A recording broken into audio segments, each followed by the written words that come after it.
Welcome back to Poke Nation. It's a pleasure to have new Director of Operations and Recruiting Coordinator, Aaron Ingram. Nice to meet you, man. Thanks, Coach. Thanks for having us. No, big time. Thank you. Welcome to Poke Nation. Welcome to Gazzola the Great.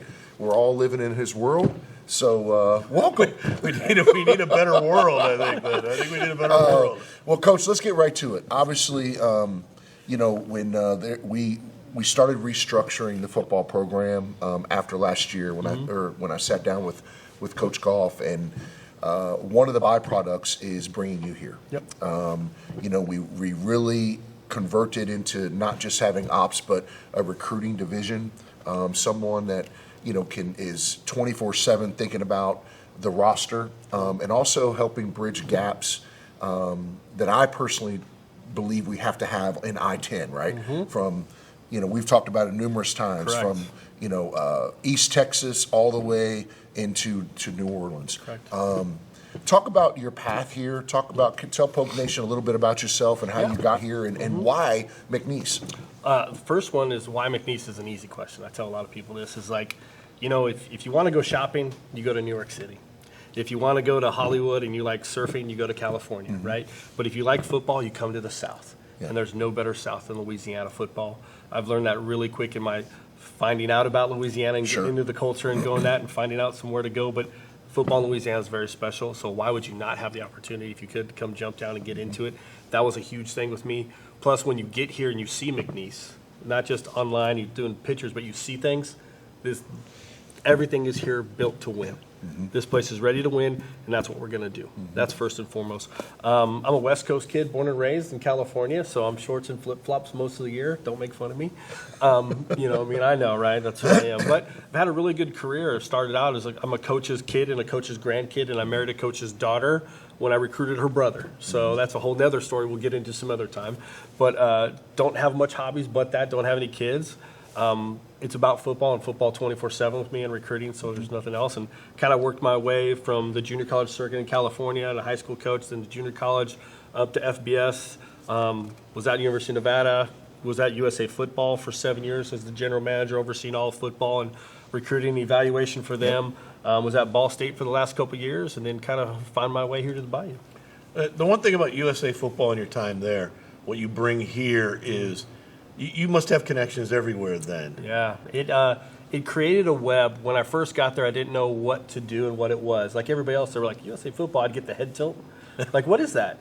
And, it's basically USA Basketball before the Olympics is what it was. Yeah. Mm-hmm. Now they've kind of switched their theme to go into the flag world, and they got it into the Olympics. So I think I was a little bit of a help with that, not much, but I was also gone for some of it. But what it is when we were doing tackle side, I was hiring 1,600 coaches a year. And you create this networking web. I treated it like one big college is the only way I knew how to do it. And we had 14 teams, so you're understanding what the magnitude of evaluation and scouring and recruiting was, and it was great. And there's some of those coaches still to this day that I'm best friends with. Our offensive coordinator, Adam Neugebauer, was one of my guys back in the day as well. Yeah, so that makes it interesting. Then you go to Ball State. Yep. Now, you're in FBS football. Yeah. Now you come down to FCS football. Why the move to FCS?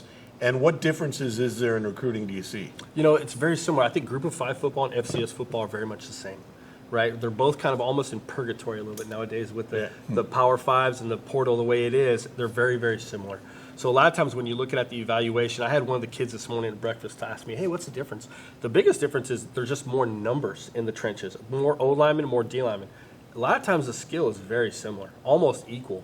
That's where when you go and you play a Group of 5 school, probably, it's going to be probably a really good fight for us. Now, if we're going to go play A&M, we're going to go play some of these others, you'll see the difference in the O-lines, maybe in the quarterback play. Other than that, we should play with anybody. Well, I think, too, the big thing, Coach, is, and we talked about it, my first question was, and through the interview process, and I think it's important for everyone to know in Poke Nation that this position now duly reports. Correct. It reports to me and to Coach Goff. There obviously, there's no secret. We needed to make some significant changes within our football program. So we are, and I'm excited that you're here.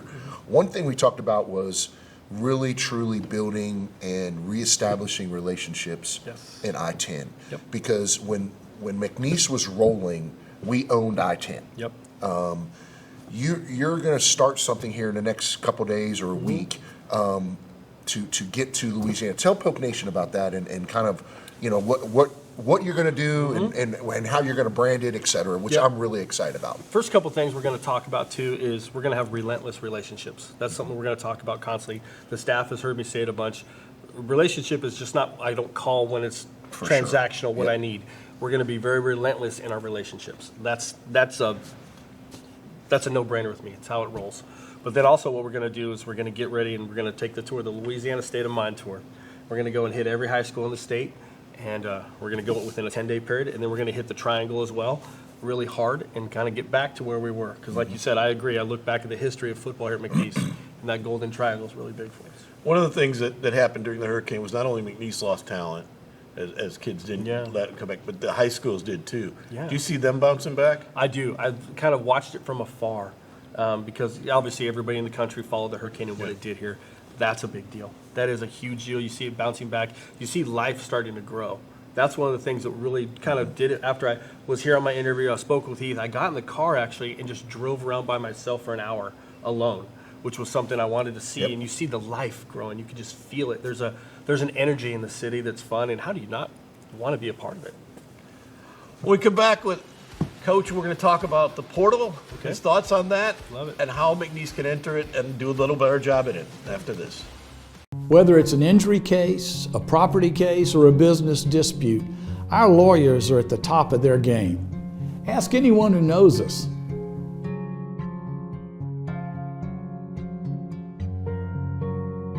Welcome to Nogales Mexican Cuisine and Bar, where every dish is crafted with fresh ingredients bursting with flavor. Make your date night unforgettable with our authentic Mexican dishes in a cozy and unique setting. Experience our warm and welcoming staff dedicated to ensuring your dining experience is nothing short of exceptional. Unwind at our bar with weekly drink specials perfect for any occasion. Nogales Mexican Cuisine and Bar, where great food, people, and drinks come together. We are prepared. We are built for this. We are built for this. We sat in this room and had that initial team meeting a year ago today. And we said this is what we're going to do. 3-2-1 on that door. March 21st. That's Thursday of the NCAA tournament. Let's punch our ticket. Let's get going. Principal. This is the Southland Conference Men's Basketball Championship. A berth to the NCAA tournament on the line in Lake Charles. Top seed McNeese has home court as they take on their longtime rivals from the Southland in Nichols. Omar Cooper saved to Antavion Collum for three. There's Wells getting in on the act. Then it's 6-0. Richards carries this three, his third. It's all Cowboys at home. Wills gets the step on West, lays it in, and a foul. McNeese 20 minutes away. A dominating first half for the Pokes as they lead Nichols 48-32. Oh, shoemate! A shoe slam! You didn't know the fans were here and alive. You know it now. They are up and on their feet. No look, Felder!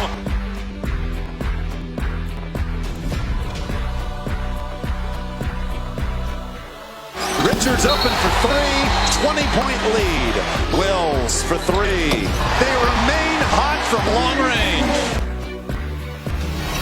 Garcia pulls up, buries the jumper. Shoemate, another shoe slam. The icing on the cake to an NCAA tournament berth for McNeese. Now, we here, man.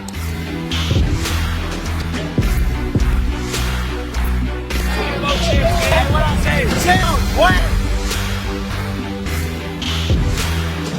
The Cowboys two-step their way into the big dance.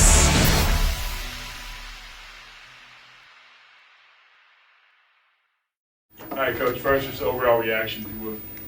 I mean, obviously we're excited to be in. We knew we'd be in by winning the automatic bid, but it's still cool when you see your name pop up.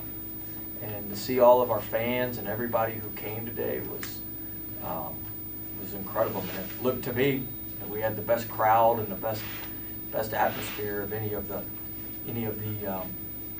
teams that they had the live look in. And so we'll get to work on Gonzaga tonight. I mean, I've seen them play on TV a few times, but I don't have any real in-depth thoughts on them right now outside of they're one of the premier programs in the country. I think they've been to 25 or 26 straight NCAA tournaments. I think they've been to the second weekend like 15 straight times or something like that. So it's not like they just get there. They've gone, they advance when they get there. So, but Salt Lake City's a good place. I've been there before for the NCAA tournament. They do a great job of hosting it, and it'll be fun. We'll be ready to roll on Thursday afternoon or Thursday night whenever we play. Shade, obviously you have some history with Gonzaga. What was your reaction when you first saw that? It was good, man. Just a revenge tour. That's right. Last year, I forgot. We lost to them last year at TCU, so I mean, getting another chance to go in and beat them this time. How'd you play against them? You didn't play much. That's Jamie Dixon's fault. Now I'm playing. Coach, do you have any insight in regards to Hugh and his style? What do you expect? I mean, they're always elite in transition. So our transition defense is going to be critical. Like, they're always really, really good in transition. They play at one of the fastest paces, one of the best tempos in the country. So our transition defense is going to be really critical. I mean, his teams always look like they're shot out of a rocket when they go to transition offense. So we'll need to do that. I mean, my assumption is they have a top 15, top 20 offense in the country just based on how he typically plays and how easily they score in transition. Christian, for you, of the three of you up there, you're the one who's been here the longest. What was it like seeing everyone here today and everyone going crazy when your name was called? I mean, it was crazy. It was just like a lot of the home games have been this year. It's a wonderful atmosphere, and we're grateful for it every time it happens, and we want to do something for them, win some games for them and show some appreciation back to them. But it's an amazing feeling that they back us like this. What was your initial reaction when you saw Gonzaga? We want to win.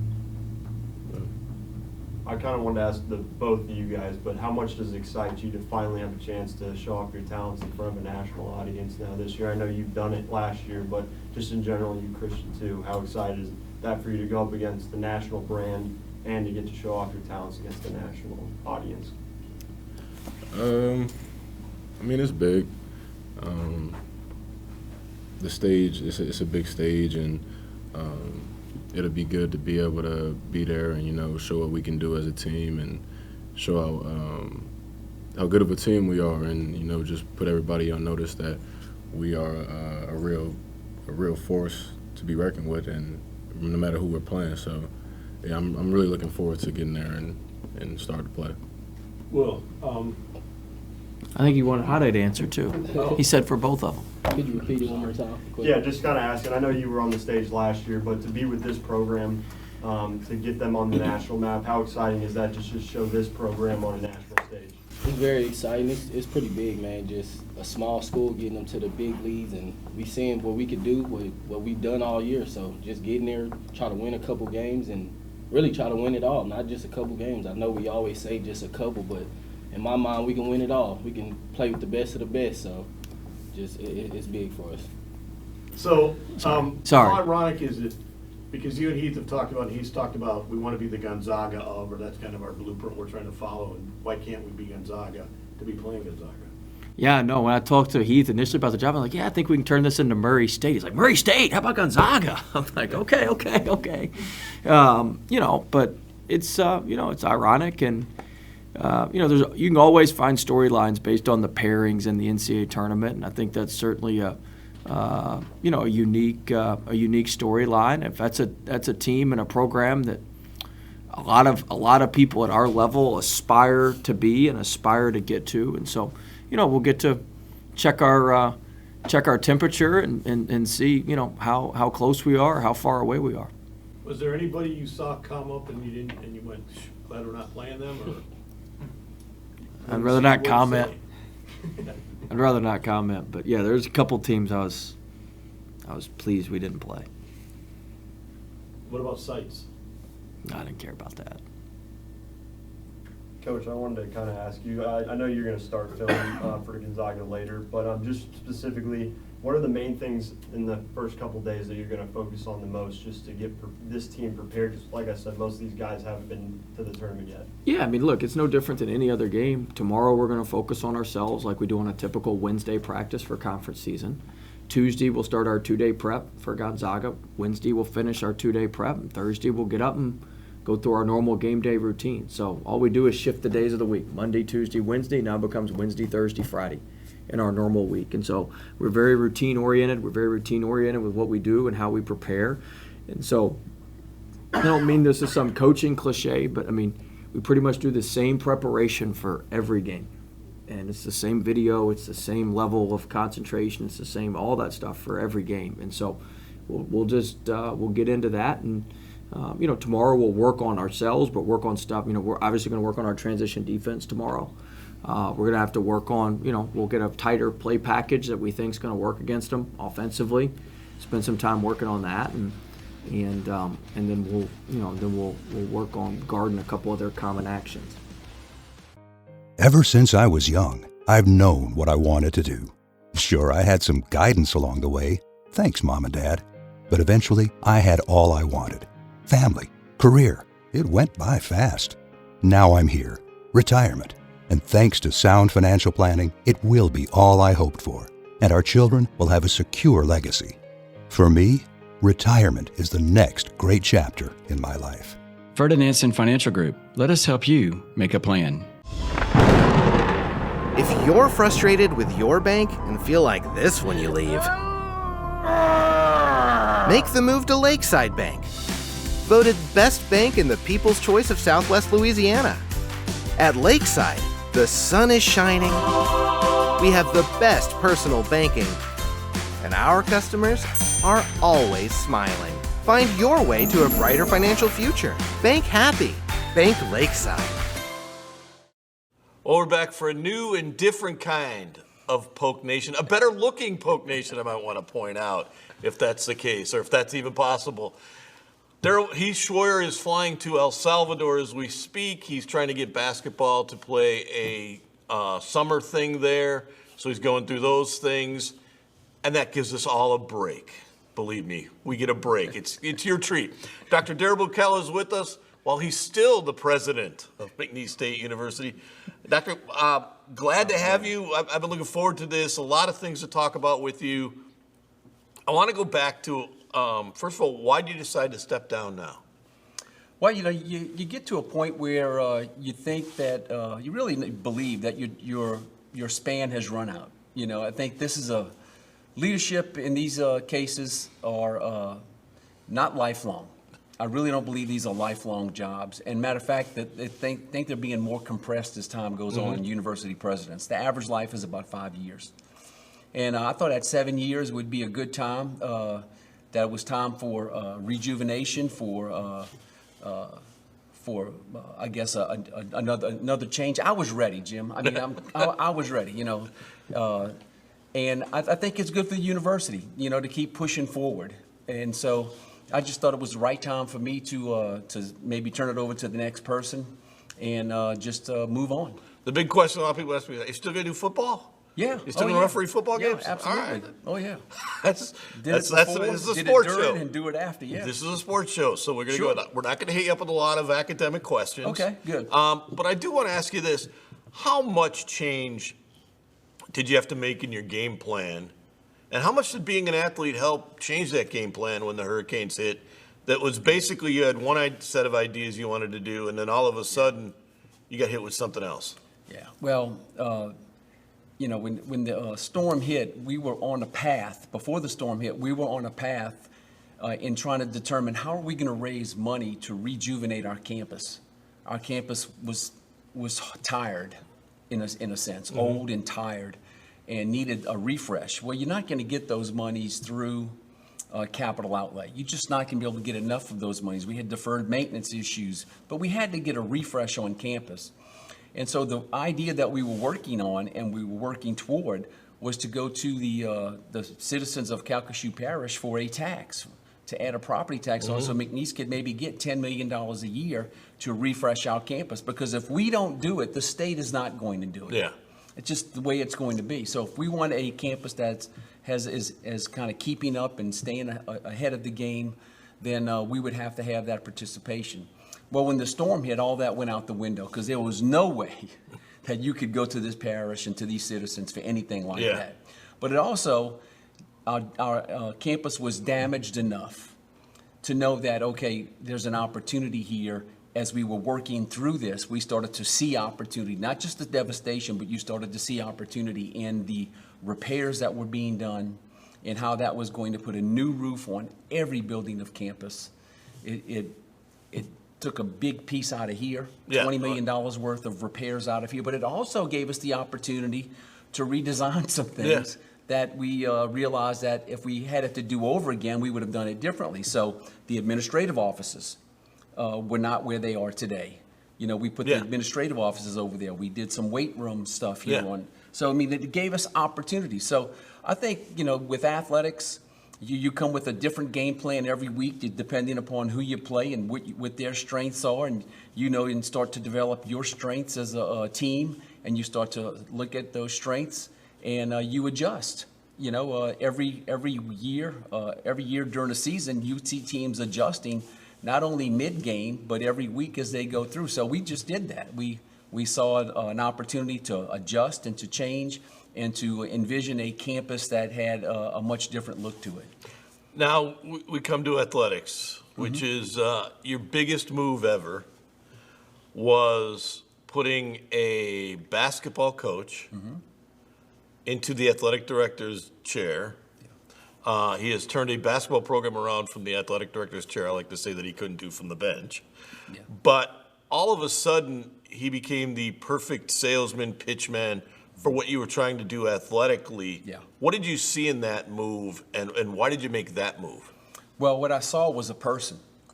When I saw Heath, I saw someone who did have all of those qualities you're talking about, all of those, what I want to say, promotional skills, the advertising, the ability to sell. You saw that in him. And so when I, you know, by looking at that, I realized that he was the right person for this job, even though he may not have thought he was at the time. I knew he could grow into that. It's a big gamble, though. It was a big gamble. It was a big gamble, but I saw a person that I knew could grow into it. And if he was interested in doing it, I knew he would work at it very hard. And so I wanted to make sure we also put support around him when we did that. So I had Dr. Wade Roos, who was in the foundation office. You know, we'll get to that in the next section, but I mean, it was important to make sure he had someone that was on the fundraising side to help him, help athletics do the fundraising they needed to help us to have a self-supported budget. Dr. Darryl Bukel is our guest for the whole segment, and we're going to talk more about the change of the athletic program, not just Heath Schroyer, but the financial part of it after this. At Veron Bice, we don't enter popularity contests. The only ratings we care about are the verdicts we've obtained for our clients. Ask anyone who knows us.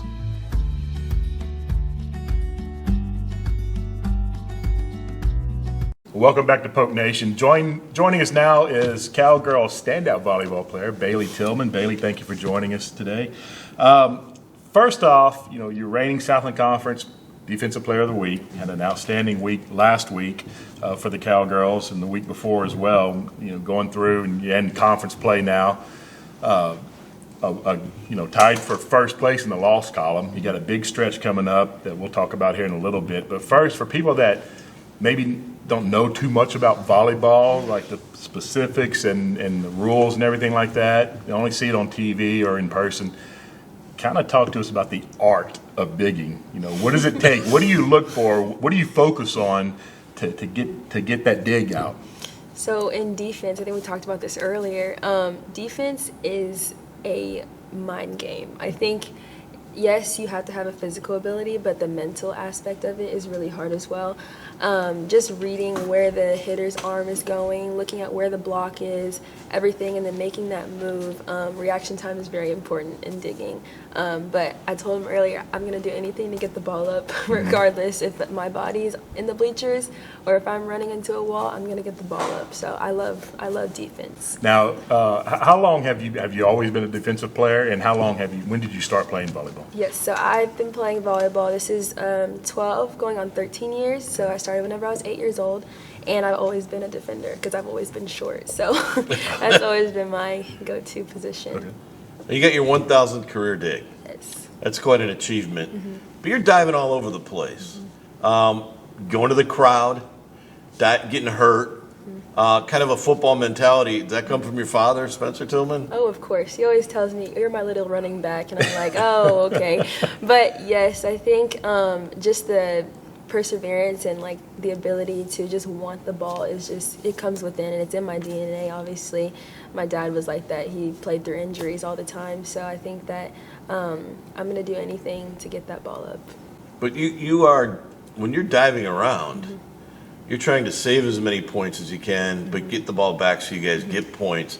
How important is it when you do that to kind of get the crowd going too? Because when you're diving into the crowd, the energy kind of comes up. Do you feel like you're a part of that and you kind of drive the energy? Yes, I think that defense, I'm a firm believer of defense wins games. So whenever we do make those plays, or I make those plays, and the crowd is like, oh, and they're cheering and everything, it just makes me more motivated to make even more plays. Because at the end of the day, I want to do anything to put myself in a good position and also my teammates in a good position to score the point. Now, people have seen a lot of you lately because you want to be a TV person, like you've kind of got father's footsteps. The Southland Conference has taken advantage of that and put you in a lot of positions. Yes. What do you think about TV? Because you did some TV media for the Southland Conference Football Media Day. What do you think about a TV career? I think TV career would be awesome. I mean, my major is mass communication with a concentration in sports entertainment. So I think that the TV world and just that side of it is so interesting, and there's just so much more I'm eager to learn. I'm learning about it now, but obviously there's more that I want to learn. So. Talking about your dad a little bit, I know you probably hear about it all the time. Oh, your dad is Spencer. He's got a tremendously busy schedule right now as well because of calling football games nationally on TV. How often do you hear from him, and does he ever get to see you play in person? Yeah, so I try to talk to him at least every day on the phone, whether that's him going on the plane, like on the way to a game. He called me last week when he was on the way to the USC and Stanford football game, and he just gave me some little tokens of advice and just encouragement because I had a game that day. I think he's actually going to try to come next week whenever we recognize my 1,000th pick, so great. maybe that would be something that I'll be able to see him, and I'm looking forward to it. So. Right. Did you get a shovel with that day? Oh, a shovel? I should. I should That's get not a a bad shovel. idea, you know? Does he critique your TV? Did he critique your TV? Yes, when we did the football media day, actually, he was like, "You did great, Bailey," and I was like, "Thanks, I get it. I wonder who I get it from." So yeah. You're in a different role this year on this team because in the past you've kind of grown with this team and seen kind of the evolution of McNeese volleyball. Now you're one of the leaders, you're one of the captains of the team. Talk about that role and how it's changed this year for you. I think so. Last year I wasn't a captain, but I was still one of those people that was on the court majority of the time. This year I am a captain, so I have been stepping into bigger shoes and filling that role.